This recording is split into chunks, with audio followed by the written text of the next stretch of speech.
यहाँ से स्टार्ट करेंगे। दिल्ली का टारगेट यहाँ पर डे नंबर 44 है, ठीक है, डे 44 है और डेट यहाँ पर 30 मार्च आ जाए, है ना। तो यहाँ से देखो हम लोग यहाँ पर जो टॉपिक है उसको डिस्कस करेंगे, क्या टॉपिक है यहाँ पे आपको कवर करना है, ठीक है। देखो यहाँ पर जैसे कि अभी हम लोग कर रहे थे इकोनॉमिक और यहाँ पर जो हम लोगों ने हिस्ट्री कवर की थी वो खत्म हो गया आपका, ठीक है। अब यहाँ से हम लोग ने स्टार्ट किया इन्वायरमेंट और जो इकोलॉजी है वो, ठीक है, और साथ में यहाँ पर जियोग्राफी भूगोल, राइट। 2 सब्जेक्ट यहाँ पर स्टार्ट हुए हैं, पर्यावरण पारिस्थितिकी और यहाँ पर भूगोल। तो यहाँ पर दोनों सब्जेक्ट के टॉपिक आपको यहाँ से सीरियल से चलने होंगे, ठीक है। और यहाँ से कम यहाँ से मैं 15 से 18 दिन में अपने टॉपिक ये सब खत्म कर दूंगा, राइट, 15 दिन में करीब, राइट। और यहाँ से उसके बाद हम लोग स्टार्ट करेंगे जो साइंस टेक्नोलॉजी और उसके बाद उसी में स्टार्ट करेंगे कल्चर का भी, ठीक है। आते हैं आज देखते हैं इसमें। यहाँ से देखो इसमें यहाँ पे टॉपिक जो पहला दे रखा है पर्यावरण पारिस्थितिकी में, इसमें पारिस्थितिकी की अवधारणा क्या होती है उसके बारे में यहाँ पर बताया गया है। जो हमारी स्टार्टिंग होती है वहाँ से होती है और यहाँ से इसकी डेफिनेशन क्या होती है, क्या इसकी डेफिनेशन है वो यहाँ पे दे रखी है, ठीक है। वैसे ये तो इतना इंपॉर्टेंट नहीं, लेकिन पता होना चाहिए कि इसकी अवधारणा क्या है तो ये कैसे इसकी यहाँ पर डेफिनेशन होगी, तो थोड़ा सा रीड कर सकते हो, 2 से 3-4 लाइन का ये। आगे यहाँ पर है संगठन के स्तर क्या होते हैं इसके, लेवल अप यहाँ पे ऑर्गेनाइजेशन होता है, जैसे कि यहाँ पर व्यष्टि होता है, ठीक है, एक अकेला जीव जिसको बोलते हैं। जनसंख्या, एक ही प्रजाति के जीवों का एक समय समूह जाता है, ठीक है।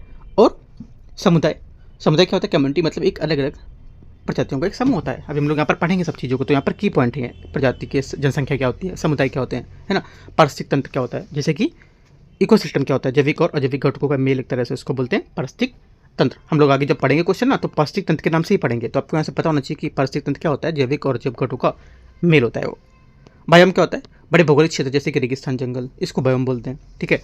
और जैवमंडल क्या होता है, ये पृथ्वी का व्यवस्था जहाँ जीवन संभव होता है वो हमारा जैवमंडल हो गया, ये सब हो गया। पारिस्थितिक और तंत्र उसके घटक क्या होते हैं, कंपोनेंट्स यहाँ पर जो इकोसिस्टम, राइट। तो यहाँ पे देखो इसके कंपोनेंट जो होते हैं, एक तो अजैविक घटक जो होते हैं निर्जीव, जो इसको बोलते हैं अबायोटिक बोलते हैं, ठीक है। दूसरा है जलवायु कारक, ठीक है, जलवायु कारक, इसमें आपका तापमान, प्रकाश वर्ष, है ना, प्रकाश, हवा और ये सब वर्ष, ये सब शामिल होते हैं जलवायु कारक में हमारे, ठीक है। मिट्टी संबंधी कारक में मिट्टी की बनावट, पीएच मान और खनिज, ये सब आपके यहाँ पर आते हैं। और खनिज घटक में जैसे कि बायोटिक्स हैं, सजीव, वो सब यहाँ पे देखे जाते हैं, ठीक है। तो यहाँ से क्वेश्चन सिंपल से यूपीएससी पूछ सकता है, लेकिन हम लोग के लिए कठिन हो जाएगा क्वेश्चन। क्या पूछेगा कि जो अजैविक घटक होते हैं, अबायोटिक होते हैं, इसमें से कौन कौन से कारक शामिल हैं, जलवायु कारक, मिट्टी संबंधी कारक, या फिर, है ना, ऐसे करके दे देगा, तो फिर ओपन करके दे देगा। जैसे ओपन करके कैसे देगा कि अजैविक घटक में से कौन कौन शामिल, तापमान, प्रकाश, वर्षा, हवा, मिट्टी का बनावट, पीएच मान, खनिज, है ना, ऐसे करके दे देगा, तो आपको बताना होगा, राइट। तो एक छोटा सा की पॉइंट आप माइंड में सेट कर सकते हो। इसका उत्पादक जो प्रोड्यूसर होता है, इसमें आपका हरे पौधे प्रकाश संश्लेषण से भोजन बनाते हैं। उपभोक्ता क्या करते हैं, जो पौधों को, अन्य जीवों को खाते हैं, शाकाहारी मांसाहारी होते हैं। अब घटक क्या होते हैं, ये बैक्टीरिया को, कवक, जो मृत पदार्थों को गलाकर मिट्टी में मिलाते हैं। तो देखो सबकी यहाँ पर डेफिनेशन मैंने छोटे छोटे दे रखी है की पॉइंट, क्योंकि आगे चल के क्या होगा, अभी हम लोग जो टॉपिक जैसे पढ़ते चलेंगे ना, तो इस सब शब्दों को यहाँ पर यूज होगा। उत्पादक के बारे में यहाँ पर पूरा दी हुई चीज़ें, तो आपको पता होगा यहाँ पर कि उत्पादक क्या होता था, क्या हम लोगों ने उत्पादक के बारे में पढ़ा था, ठीक है। मान लो क्वेश्चन आपसे यूपीएससी ने पूछ लिया कि उपभोक्ता जो होते हैं, ये यहाँ पर हरे पौधे प्रकाश संश्लेषण से भोजन बनाते हैं, ठीक है, क्या होगा, पहले स्टेटमेंट गलत हो जाएगा क्योंकि यहाँ पर उत्पादक की बात कर रहा है। अब घटक, आप उसने यूपीएससी ने पूछ लिया कि अब घटक जो होता है, ये जो पौधे होते हैं वो जीवों को खाते हैं, जैसे शाकाहारी मांसाहारी, तो क्या गलत हो जाएगा क्योंकि यहाँ पर बात कर रहा है ये उपभोक्ता की, है ना। तो यहाँ से डेफिनेशन घुमा के यूपीएससी पूछ सकता है अगर चाहेगा तो, और एक कठिन क्वेश्चन बन सकता है, ठीक है एकदम सरल, काफ़ी ईजी है। अगर आपने पढ़ा है तो बहुत ईजी है, सबसे सरल है क्योंकि इसकी डेफिनेशन बता रहा है। अगर यहाँ पे यूपीएससी ने घुमा दिया तो बहुत अच्छे लोग यहाँ पर घूम जाएंगे, क्योंकि स्टार्टिंग कोई पढ़ता ही नहीं है ना। सबने क्या पढ़ा, एनवायरमेंट एक्ट, कौन कौन सी प्रजाति न्यूज में है, कौन कौन से क्या है, रामसर साइट, है ना, ये सब, लेकिन जो स्टार्टिंग है इस ध्यान नहीं दिया किसी ने। अगर यूपीएससी ने पूछा तो 80% लोग यहाँ पर गलत होगा, ठीक है। तो इस वजह से कहता हूँ टॉपिक को की पॉइंट करके अच्छे से यहाँ पर सब टॉपिक निकाल के अच्छे से पढ़ो, ठीक है। आगे आते हैं, खाद्य श्रृंखला क्या होती है, फूड चेन क्या होता है, इसके बारे में ये आप पढ़ोगे पूरा। इसके क्या टाइप्स होते हैं, है ना, खाद्य चरण श्रृंखला, जो चरण खाद्य श्रृंखला क्या होती है, घास, हिरण, शेर, जैसे यहाँ से पौधे शुरू होती है। अपरत क्या होती है, ये श्रृंखला जो होती है मृत पदार्थों से शुरू होती है, जैसे ये थड़े पत्ते, केचुआ, पक्षी ना। महत्व क्या होता है इसका, ये दिखाता है कि कौन किसको खाता है, ठीक है। तो यहाँ से क्वेश्चन यूपीएससी पूछेगा कैसे, खाद्य चरण श्रृंखला किस पर निर्भर होती है, ये कहाँ से स्टार्ट होती है, ये बोलेगा खाद्य चरण श्रृंखला जो होती है ये हमारी मृत पदार्थों से शुरू होती है, पहला स्टेटमेंट। अपर खाद्य श्रृंखला जो होती है ये पौधों से शुरू होती है, जैसे कि घास, हिरण, शेर, और यहाँ पर ही बताता है महत्व कि ये किसको कौन खाता है, तो दोनों स्टेटमेंट ऊपर घुमा दिया उसने, है ना। तो ये चीज़ आप यहाँ से जब पढ़ोगे ना तो चीज़ें आपके समझ आ जाएंगी कि क्या गलत है क्या सही है, ठीक है। तो एक चीज़ माइंड में सेट करना काफ़ी इंपॉर्टेंट है, चीज़ों को कैसे हम अपने माइंड में चीज़ों को सेट कर सकते हैं। आपको कहीं नहीं मिलेगा ये, आप जाके ढूंढो, कॉपी में ढूंढ लो, बुक में ढूंढ लो, कोई नहीं समझाएगा आपको, बताएगा ये, है ना। इस वजह से कहता हूँ कि जितना मैं आपको नोट्स बनाता चल रहा हूँ, एक अच्छा सा की पॉइंट पूरा सेट बनाते चलो, ठीक है। आगे खाद्य जाल, फूड वेब जो है, इसके बारे में, जब कई खाद्य श्रृंखलाएं आपस में जुड़ जाती हैं तो वह खाद्य जाल जैसा बन जाता है। सही बात है। क्या इसकी विशेषता होती है? ये प्रकृति में अत्यधिक वास्तविक होती है, क्योंकि एक जीव एक से अधिक चीज़ें खा सकता है। सही बात है, क्योंकि अधिक से अधिक चीज़ें खाएगा, श्योर है ना। स्थिरता क्या होती है? खाद्य जाल जितना जटिल होगा, परिस्थिति उतना ही स्थिर होता है। इंपॉर्टेंट पॉइंट है, तीनों पॉइंट इंपॉर्टेंट है, ठीक है। पोषक स्तर क्या होता है? देखो जो पोषक स्तर है, ये खास श्रृंखला में एक जीव का स्थान होता है इसमें, ठीक है। T1 मतलब प्रथम स्तर पर उत्पादक पौधे, T2 द्वितीय स्तर तक प्राथमिक और शाकाहारी जो होंगे इसमें, तृतीय स्तर द्वितीय भोक्ता छोटे मांसाहारी, कम मांसाहारी, मतलब चतुर्थ स्तर शाकाहारी मांसाहारी, जैसे बाज शेर, ये काफ़ी स्तर तक मतलब जैसे मांसाहारी होना, है ना, छोटे स्तर तक मांसाहारी, और यहाँ पर हो गए बड़े स्तर तक मांसाहारी, जैसे बाज शेर, है ना, बड़े स्तर तक। तो यहाँ पे चतुर्थ में आएंगे, चतुर्थ T4 में आएंगे। यहाँ पे अगला है 10% का नियम। एक स्तर से दूसरे स्तर पर केवल 10% ऊर्जा ही पहुंचती है। ये 10% का नियम एक शॉर्ट फॉर्म में दे रखा है, ठीक है। तो इसको रीड करो एक बार, ठीक है। आगे आते हैं, पारिस्थितिक पिरामिड क्या होता है? पारिस्थितिक पिरामिड के बारे में, विभिन्न पोषक तत्व जो स्तर होते हैं उसके बीच संबंधों का एक चित्रमय रूप होता है एक तरह से, ठीक है। और संख्या का पिरामिड क्या होता है? संख्या पिरामिड जो होता है, पिरामिड ऑफ नंबर्स, जीवों की संख्या को दर्शाता है। ये सीधा या उल्टा हो सकता है, की पॉइंट है, नोट करना है आपको। अभी बहुत सारी चीज़ आपको देखने को मिलेंगी आगे। जब भर का पिरामिड कैसा होता है? जीवों के कुल सूखने के वजन को दर्शाता है, जब भर का पिरामिड होता है। जो ऊर्जा का पिरामिड क्या होता है? ऊर्जा का पिरामिड हमेशा सीधा होता है, क्योंकि ऊर्जा हमेशा ऊपर की ओर घटती है। इंपॉर्टेंट बात है, ठीक है। यहाँ से आपको ये सब पढ़ना है, और मैं इसके क्या करूँगा, कल आपको क्वेश्चन सॉल्व करूँगा, ठीक है। कैसे कैसे क्वेश्चन यहाँ से बन सकते हैं, बाकी अपने साइड से भी एक एक टॉपिक, एक एक पॉइंट अच्छे से पढ़ना है। देखो एक बात, आपके पास अगर इन्वायरमेंट की नोट्स या बुक नहीं है तो क्या करना है, अगर शंकर आईएएस का आप ले रहे हो, शंकर आईएएस को सबको पता है कि इन्वायरमेंट का काफ़ी अच्छा आता है, ठीक है। तो सबको पता है, लेकिन पूरी चीज़ें नहीं पता है उनको। क्यों? क्योंकि यहाँ पर देखो जो उनका इन्वायरमेंट है ना, इंग्लिश से ही सिर्फ आता है। एक बात माइंड में सेट करो कि इंग्लिश से ही वहाँ क्लासेस चलती है शंकर आईएएस की, उनका इंग्लिश से ही यहाँ पर जो नोट्स से आता है इन्वायरमेंट का, हिंदी में कोई नोट्स उनका अवेलेबल नहीं है, लेकिन मार्केट में बिक रहा है। क्यों? क्योंकि उन्होंने ट्रांसलेट करके बेच रहे हैं लोग, उनको क्या बेचना है, उनको पैसा चाहिए, ठीक है। तो क्या करना है आपको, ये सब चीज़ से अपडेट रहना है, ये सब चीज़ से माइंड खोल के चलने, इसलिए कहता हूँ जागो ग्राहक जागो, है ना। बोलते हैं ना कि एक ऐड आता है कि जागो ग्राहक जागो, आरबीआई बहुत सारा चीज़ों को लेकर के ऐड देता रहता है ना। तो यहाँ पर मैं भी आपको ऐड एक तरह से ऐड करके ही बता रहा हूँ कि चीज़ों को खरीदना तो आँख बंद करके नहीं खरीद लेना। मार्केट गए कुछ लेने के लिए, अरे सब बहुत सारी चीज़ें नहीं, चलो ले चलते हैं, है ना। पेपर में क्या है, पेपर में जीरो कुछ नहीं आएगा वहाँ से, ठीक है। सोच समझ की चीज़ों को लो, जितना ले रखा है उतना पढ़ो, और साथ में जैसे कि इन्वायरमेंट की मैंने बुक बताई शंकर आईएएस की, हिंदी की मत लो, क्योंकि हिंदी ट्रांसलेट बुक दे रहे हैं वो लोग, ट्रांसलेट खुद से किया हुआ है, बहुत सी लैंग्वेज गलत है उसमें, मैंने भी देखी मार्केट में जाके वो, है ना। तो मतलब एक लोगों ने ट्रांसलेट की, पूरी मार्केट में बेच रहा है वही, सब पूरी लैंग्वेज गलत है, पूरा क्वेश्चन आप करोगे ना, सही आते होंगे तो भी गलत करके आओगे अगर उसको पढ़ लोगे तो वही कि जो चीज़ अगर सही आप पकड़ते हो तो उसका सब्स्टिट्यूट मत ढूंढो कि अगर चलो हाँ यहाँ पे मैं कुछ मिल रहा है तो इसका सब्स्टिट्यूट हिंदी में ले लूँ, नहीं। इंग्लिश अगर है तो इंग्लिश अगर आप पढ़ सकते हो तो इंग्लिश से शंकर आईएएस का फॉलो करो, सबसे बेस्ट है। अगर इंग्लिश नहीं समझ सकते हो तो सबसे अच्छी बुक हिंदी में नीरज नचिकेता सर की आती है, नीरज नचिकेता सर है ना, इनकी बुक आती है इन्वायरमेंट इकोलॉजी की, पर्यावरण पारिस्थितिकी की, ठीक है। तो मैं क्या करूँगा, इस वीडियो के लिंक से यहाँ पर साइड में एक लिंक लगा दूंगा, है ना, बाय प्रोडक्ट करके, वहाँ पे प्रोडक्ट से आप ऐड करके अपनी बुक है उसको ऑर्डर कर सकते हो, ठीक है। काफ़ी अच्छी बुक है हिंदी में, मैं आपको यहाँ पे ऐड कर दूंगा, तो वो बुक यहाँ से परचेस कर सकते हो, या तो शंकर आईएएस का नोट्स। और इसके अलावा आपके पास कुछ परचेस नहीं करना है, आपके पास अगर है तो ठीक है, अगर नहीं है तो यहाँ से परचेस कर लो, ठीक है। आते हैं आगे, यहाँ से देखो हम लोग आते हैं अपने स्लॉट 2 में, ठीक है। स्लॉट 2 ज्योग्राफी है, ब्रह्मांड की उत्पत्ति कैसे हुई, बिग बैंग सिद्धांत क्या होता है, ठीक है। स्थिर अवस्था सिद्धांत क्या होते हैं, वैकल्पिक परिकल्पना इसकी क्या होती है, मुख्य चरण और साक्ष्य क्या होंगे, ब्रह्मांड की संरचना कैसी होती है, तारे का निर्माण कैसे हुआ, ठीक है। निहारिका क्या होता है, ब्लैक होल क्या है, आकाशगंगाएं क्या होती हैं, सर्पिल अंडाकार अनियमित, ये सब क्या होते हैं। यहाँ पे देखो एक एक चीज़ आपको यहाँ से पढ़नी है। अनखगोलीय पिंड कौन कौन से, जैसे कि उल्का पिंड, धूमकेतु, क्षुद्र ग्रह, राइट, इसके बारे में आप रीड करोगे, स्टार्टिंग बुक में सब दिया हुआ है। कौन सी बुक है, महेश बर्नवाल की बुक आपके यहाँ से परचेस करना है, और एकदम लेटेस्ट एडिशन लेना है। फ्लिपकार्ट से अमेजन से आप परचेस नहीं करोगे, मैं फिर से बता दे रहा हूँ, फ्लिपकार्ट अमेजन से परचेस मत करो, आप मेरे को कॉन्टैक्ट यहाँ से करो, मैं आपको यहाँ से क्या करूँगा, शॉप से कॉन्टैक्ट करा के आपकी बुक को कोरियर करवा दूंगा। ठीक है, अगर आपके पास दिल्ली एनसीआर से आप दूर रहते हो तो मेरे से कॉन्टैक्ट करो, मैं आपको ये बुक शॉप का नंबर दे दूंगा, या तो मैं बुक शॉप से बोल दूंगा कि यहाँ पे जिसने भी जिसको बुक चाहिए होगी तो वहाँ से कोरियर करवा दूंगा मैं। ठीक है, और हर जगह से कम ही रेट होगा उसका, ऑनलाइन से भी कम रेट ही होगा, क्योंकि ऑनलाइन शायद से नई एडिशन नहीं है, एक बार चेक करना आप। ठीक है, तो महेश बनवाल की बुक लेना है, राइट, और ऊपर मैंने जो बताई वो बुक आप फॉलो करो। ठीक है, आपके पास जो बुक है उसको भी कर सकते हो, नहीं है तो मैं बता रहा हूँ, अगर टॉपिक नहीं मिलते तो जो टॉपिक आप मुझे बताओगे वो टॉपिक मैं आपको सर्च करके PDF बना कर शेयर कर दूंगा। ठीक है, तारे के बारे में पूरा देखना है, निहारिका क्या है, ब्लैक होल कैसे बता चुका मैं आपको, अन्य खगोलीय पिंड, ये सब, राइट। उसके बाद है सौर मंडल, सोलर सिस्टम, सौर मंडल की उत्पत्ति कैसे हुई, आधुनिक सिद्धांत क्या है इसका, ग्रह की संरचना कैसे आती है ना, ये सब यहाँ पे दिखा हुआ है।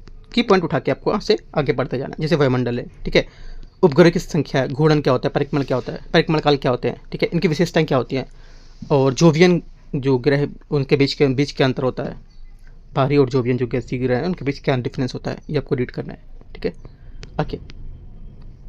अन्य घटक जो आगे कंपोनेंट्स हैं, क्षुद्र बेल्ट क्या होता है, ठीक है, कूपर बेल्ट क्या होते हैं, बोर पौनी ग्रह, आर्यभट्ट का योगदान, पृथ्वी की गोलाकार प्रकृति को लेकर क्या था, पृथ्वी का विकास, पृथ्वी की उत्पत्ति कैसे हुई, ग्रहों का निर्माण कैसे हुआ, विभेदन स्थल कर कैसे यहाँ पर निर्माण होते थे। ठीक है, एक एक पॉइंट आपको जाके अच्छे से पढ़ना, भले पेपर में आए हैं या नहीं आए, नहीं मतलब है आपको, की पॉइंट अच्छे देखो, अच्छे से पढ़ो, क्वेश्चन अगर आ गया तो गलत नहीं होना चाहिए। क्वेश्चन वैसे भी हम लोग पूरा सिलेबस कर रहे हैं, क्वेश्चन तो कहीं ना कहीं से आएगा। ठीक है, ये भी नहीं कि सिलेबस की कुछ चीज़ें मैं बता रहा हूँ, जैसे कि मैंने आपको बोल दिया कि अन्य घटक जो हैं आप उसको पढ़ के आओ, जैसे मान लो मैंने बोल दिया पृथ्वी का विकास है आपको पढ़ के आना है, नहीं, मैंने आपको बता भी दी पृथ्वी विकास में क्या पढ़ना है, सिर्फ उतनी चीज़ें पढ़नी, जैसे कि पृथ्वी का उत्पत्ति, ग्रहों का निर्माण और विभेदन, सिर्फ 3 चीज़ें पढ़नी है। ठीक है, पूरा टॉपिक मैं नहीं दे रहा हूँ उसको लेकर के, अभी बहुत टॉपिक है उसके आगे, लेकिन जितना प्रीलिम्स में आ सकता है सिर्फ उसकी बात कर रहा हूँ, और सिर्फ ये 2026 के लिए ही इंपॉर्टेंट है, आपको 27 के लिए से नहीं फॉलो करना है, याद रखना है। बहुत लोगों ने मैसेज किया कि सर 27 के लिए भी नहीं, 27 के लिए आपको मैं दूसरा कराऊंगा, वो नहीं करना है। ठीक है, आगे आते वायुमंडल और जलमंडल का विकास कैसे हुआ, ठीक है, आदिम वायुमंडल की संरचना कैसे होती है, राइट, प्रकाश संश्लेषण, फोटोसिंथेसिस और उसका ऑक्सीजन क्रांति, ये क्या होगी, पृथ्वी का आंतरिक भाग क्या होता है, परतें, क्रस्ट, मेंटल कोर, ये सब क्या होते हैं, भूकंपीय विज्ञान क्या होती है, ठीक है, ये रीड करना है।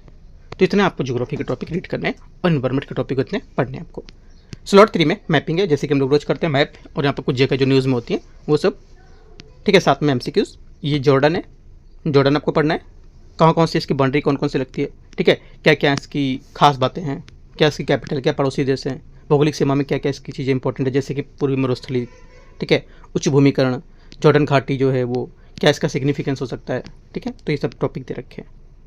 अगला टॉपिक है सिलिसेट झील और कोपरा जलाशय, रामसर सूची में जोड़े गए थे, तो यहाँ पर ये पूरा दिया गया है, इसके बारे में रीड करो आप, MCQs दे रखे हैं यहाँ पर। ठीक है, अगला टॉपिक होगा इसी में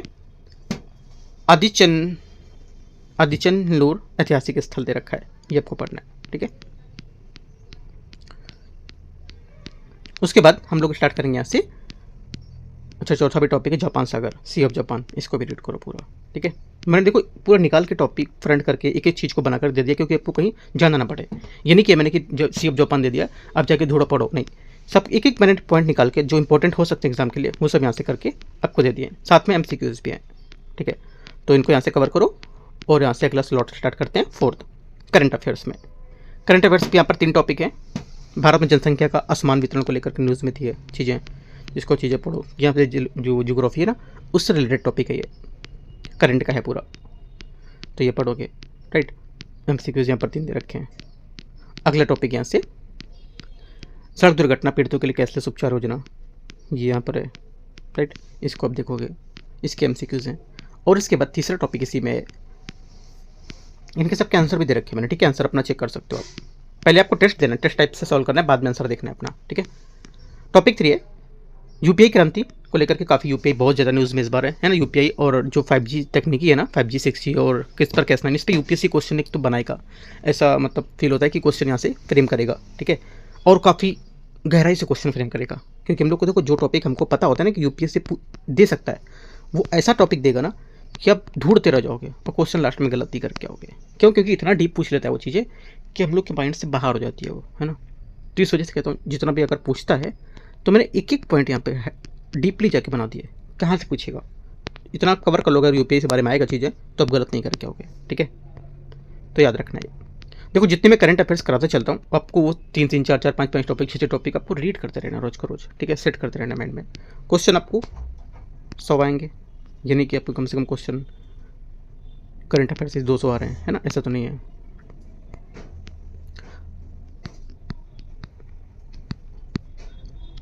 तो यहाँ से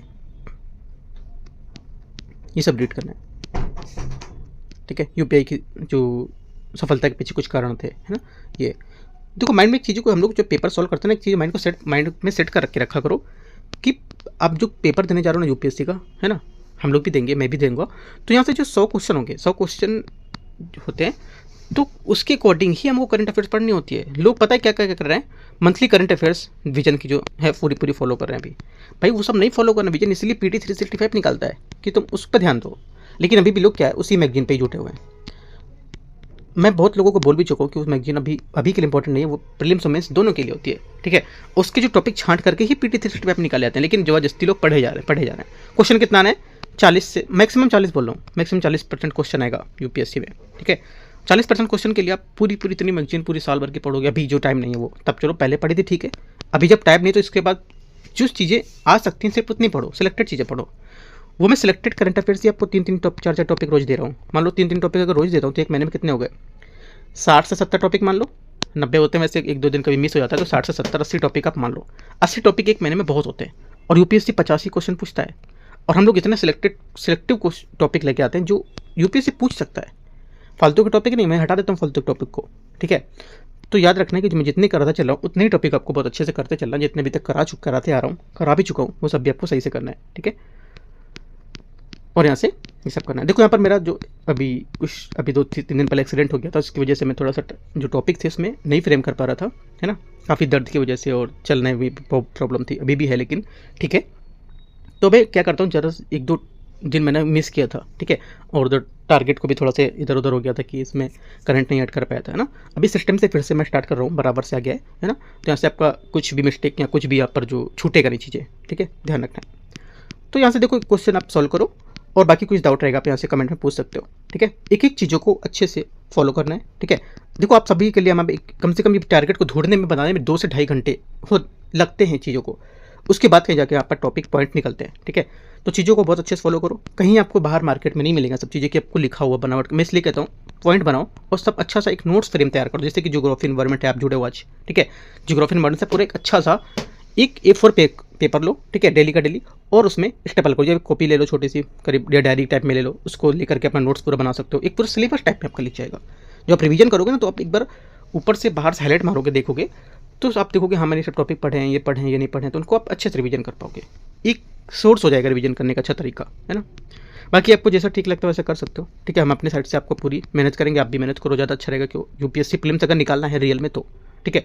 नहीं अगर पढ़ना है, अगर आप फर्स्ट अटेम्प्ट दे रहे हो कि सोचो चलो ठीक है होगा तो होगा, नहीं होगा तो नहीं होगा। अगर फर्स्ट अटेम्प्ट में ही आपका नहीं होगा तो आगे बहुत मुश्किल है चांसेस। मैं लिख के देता हूँ पॉइंट, ये जो लोग 5-5 6-6 साल से दे रहे हैं ना, क्या हुआ, फर्स्ट अटेम्प्ट नहीं हुआ तो चले जा रहे हैं, क्या चलो आगे देख लेंगे क्या होगा। ये माइंड में नहीं सोचना है कि आगे चलो कर लेंगे, आज ही करो। भले आप 4 सब्जेक्ट मेजर 3 सब्जेक्ट तैयार करो, बट पूरे 6 सब्जेक्ट तैयार करो। भले आपको 40 क्वेश्चन ठीक हो रहे हैं, 80 नंबर आए हैं, 4-5 नंबर से रह जा रहा है, तो आपको कम से कम फील होगा कि मैंने इतने टॉपिक किए। जो चीज़ें पढ़ रहे हो अच्छे से पढ़ो, ठीक है। बाकी कुछ पूछना रहेगा तो कमेंट करके बता सकते हो, और ज़रा लोगों को शेयर किया करो, ठीक है। आप लोग के अंदर गंदी आदत है कि आप लोग शेयर नहीं करते हो अपने फ्रेंड्स दोस्तों लोगों को, ठीक है। भले तैयारी नहीं करते हैं, एसएससी करते हैं, जिसके भी करते हैं, आप उनको शेयर कर दो चीज़ों को, ठीक है। तो उनको क्या लगेगा कि कुछ उनके रिलेटिव या कुछ पढ़ने वाले होंगे तो उनको भी शेयर कर सकते हैं हम लोग, है ना। जैसे करके आगे हम लोग पूरा एक अच्छा सा कम्युनिटी तैयार हो जाएगा, तो हम लोग क्या करेंगे, बहुत अच्छी चीज़ों को सीख पाएंगे, है ना। एंड करते हैं इसको, all the best, thank you.